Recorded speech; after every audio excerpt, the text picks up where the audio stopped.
Bismillahirrahmanirrahim. Assalamualaikum warahmatullahi wabarakatuh.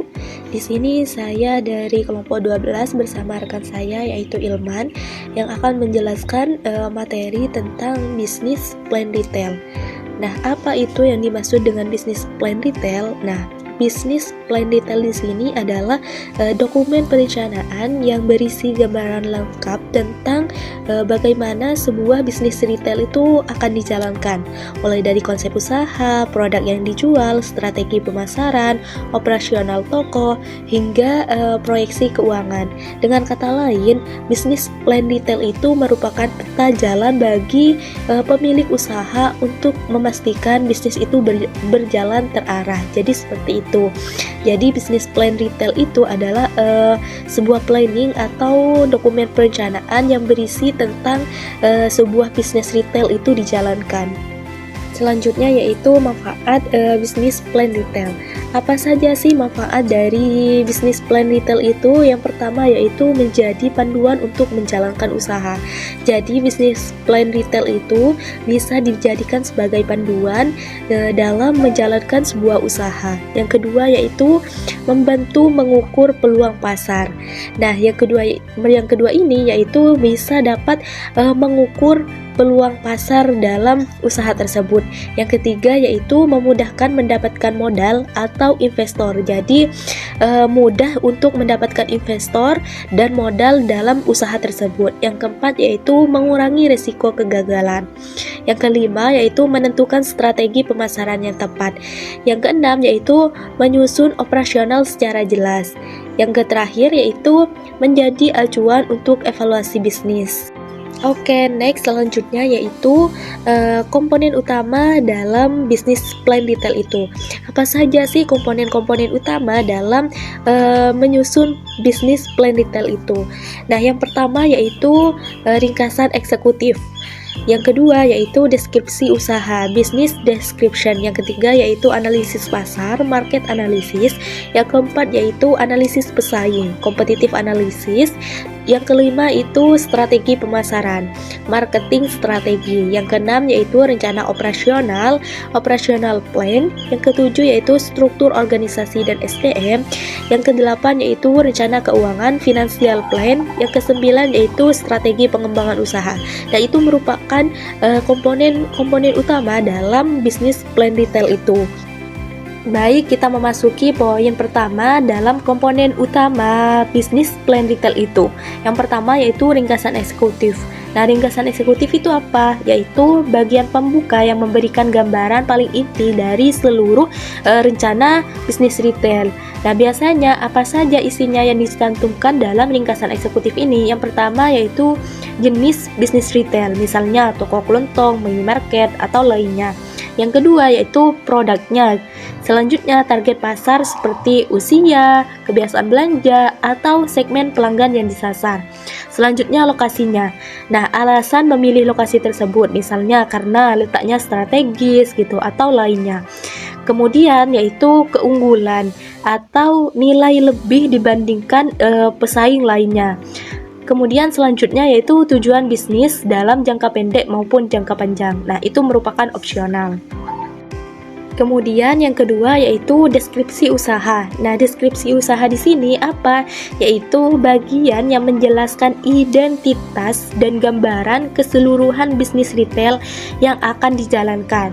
Nah, dalam deskripsi usaha di sini yang dicantumkan itu apa aja? Yang pertama yaitu nama dan konsep tokonya. Misal namanya itu Wangi Mart gitu nama tokonya. Terus jenis produk yang dijual. Apa aja jenis produk yang dijual dalam usaha tersebut? Misalnya sembako. Terus yang ketiga yaitu visi dan misinya. Biasanya ada visi dan misi. Kemudian yang terakhir yaitu bentuk badan usahanya. Itu perusahaan perorangan atau CV atau PT gitu. Kemudian yang ketiga yaitu analisis pasar. Nah, analisis pasar di sini adalah bagian penting dalam bisnis plan retail yang bertujuan untuk memahami siapa pelanggannya gitu. Nah, bagaimana perkembangan pasarnya dan juga kebutuhan apa yang ingin dipenuhi. Nah, biasanya ini meliputi apa aja? Biasanya dalam analisis pasar ini yaitu meliputi target pelanggan, juga tren pasar retail itu, dan kebutuhan konsumennya.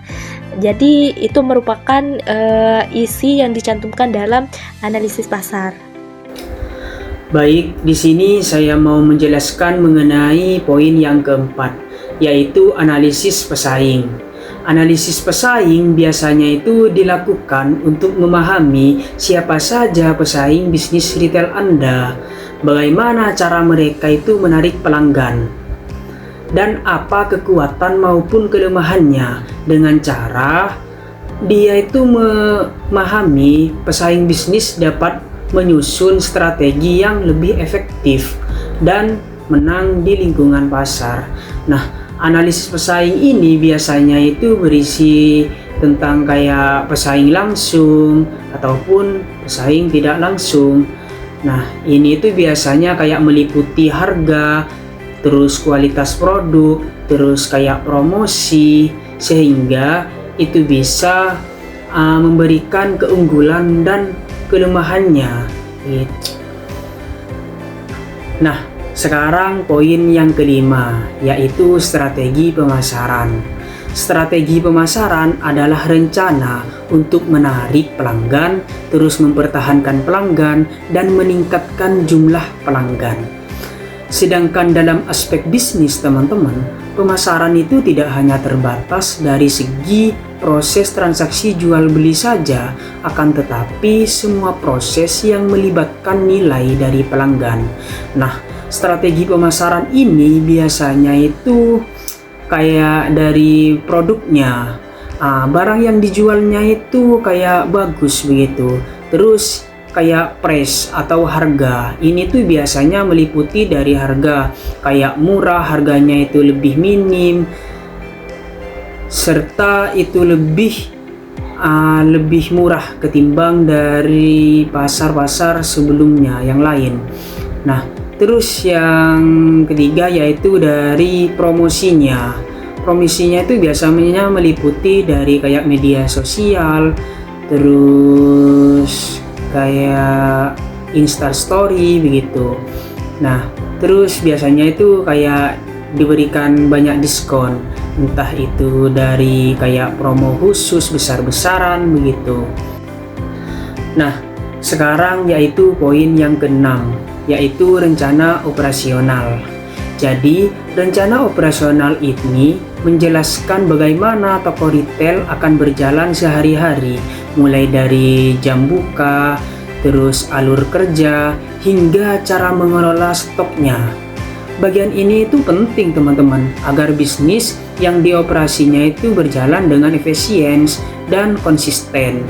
Biasanya itu rencana operasional ini memuat kayak jam operasional, terus tata letak toko, terus kayak sistem penggandaan barang, terus manajemen stoknya, dan lain-lainnya. Nah, sekarang poin yang ketujuh, yaitu struktur organisasi dan SDM. Bagian ini itu teman-teman menjelaskan bagaimana sumber daya manusianya atau SDM di toko retail diatur, mulai dari struktur organisasi hingga bagian tugas setiap karyawannya sesuai job desk-nya, entah itu job desk-nya ditaruh di kasir, terus kayak sekretarisnya begitu. Tujuannya itu teman-teman agar kegiatan operasionalnya itu berjalan rapi, jelas, dan efisien. Nah, ini itu biasanya struktur organisasi ini itu berisi kayak struktur organisasi toko, terus pembagian tugas setiap posisi, terus kayak kebutuhan jumlah karyawan, terus pelatihan ataupun SOP kerjanya. Begitu teman-teman. Sekarang poin yang ke-8, yaitu rencana keuangan atau financial plan. Nah, rencana keuangan ini teman-teman berfungsi untuk menggambarkan kebutuhan dananya, terus perkiraan pendapatan, serta kemampuan bisnis untuk menghasilkan keuntungan. Nah, bagian ini itu teman-teman sangat penting sekali untuk menunjukkan apakah usaha retail ini itu layak untuk menguntungkan. Nah, biasanya itu meliputi rencana keuangan ini itu meliputi kayak modal awal, terus estimasi biaya operasionalnya, terus kayak proyeksi penjualan, terus kayak laporan tata rugi sederhananya, serta titik impas atau break even point. Sekarang poin yang ke-9, yaitu strategi pengembangan usaha. Nah, strategi pengembangan usaha ini teman-teman itu sebuah rencana jangka panjang yang menggambarkan bagaimana bisnis retail ini akan tumbuh dan berkembang setelah berjalan stabil. Nah, bagian ini itu teman-teman sangat penting untuk menunjukkan bahwa bisnis retail ini tidak hanya berjalan, akan tetapi juga memiliki peluang berkembang dan meningkatkan keuntungan rencana jangka panjangnya. Nah, kayak seperti pengembangan cabang, terus kayak penjualan online, serta diverifikasi produk. Yang awalnya itu hanya mempunyai satu cabang, dia itu berkembang mempunyai 3 cabang yang tempatnya itu bisa antar desa, terus antar kelurahan, atau bahkan sampai antar kabupaten. Terus penjualan online-nya itu pemasarannya itu lewat media sosial, entah itu dari WA, terus kayak di Facebook, ataupun dari marketplace online kayak Shopee gitu.